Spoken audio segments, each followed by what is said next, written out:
Hi, welcome back to Torah Tuesday. I'm Cantor Seth Warner. It's great to be with you. This week, we're studying the second portion in the book of Deuteronomy, the final book in the Torah. And in this book, especially in these first few portions, Moses is giving long speeches to the Israelites, imparting the wisdom and knowledge that he has in his brain and in his heart to the Israelites, so that when he dies, and he knows he will die before he crosses over the river based on the first couple of verses of this portion, he wants to make sure that the Israelites are okay.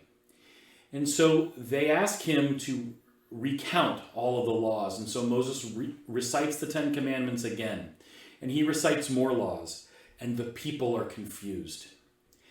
And Moses, instead of reciting more laws after that, says something that we have called the watchword of our faith, the centerpiece of Judaism. In fact, of the 4,875 verses in the Torah, many would say that this verse is the most critical verse.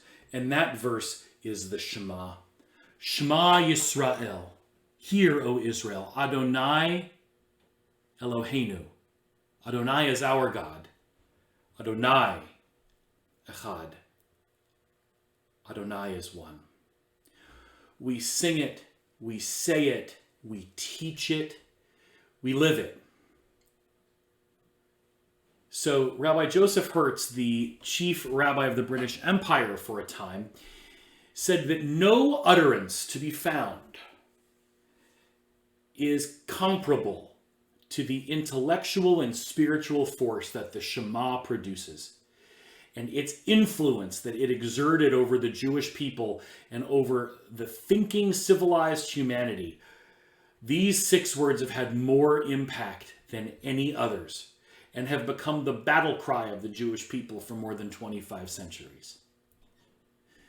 Rabbi W. Gunther Plaut, the author of Our Torah Commentary, calls the Shema a precious gem, a diamond set into a crown of faith and proven true and enduring in human history.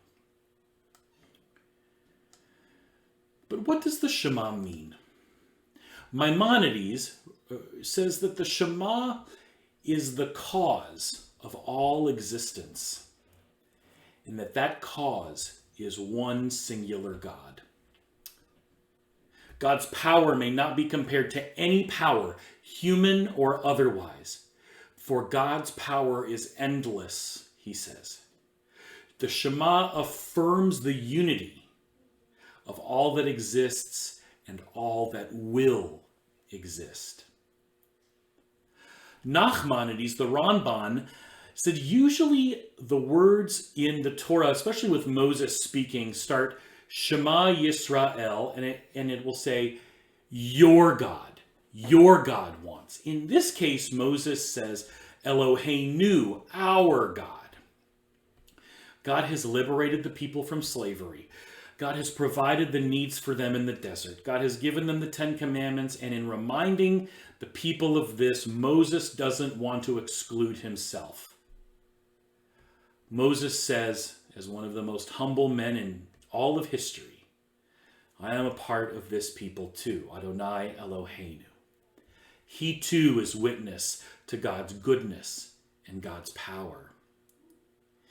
In the text, you may notice that the ayin in the last letter in the word Shema and the dalet in the last letter of Echad are larger. They appear that way in every written Torah scroll. And Nachmanides says the reason for this, as many commentators do, is that these 2 letters, when all the other letters are removed and they are put next to each other, these 2 letters say and spell the word aid, witness. And that when you recite these words, you and I are proclaiming our witness to God's majesty and God's power.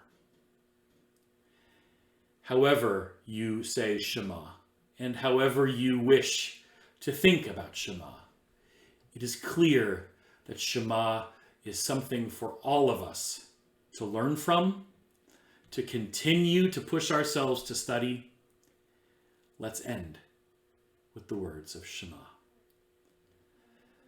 Shema Yisrael, Adonai Eloheinu, Adonai Echad. Hear, O Israel, Adonai is our God. Adonai is one. Have a great week.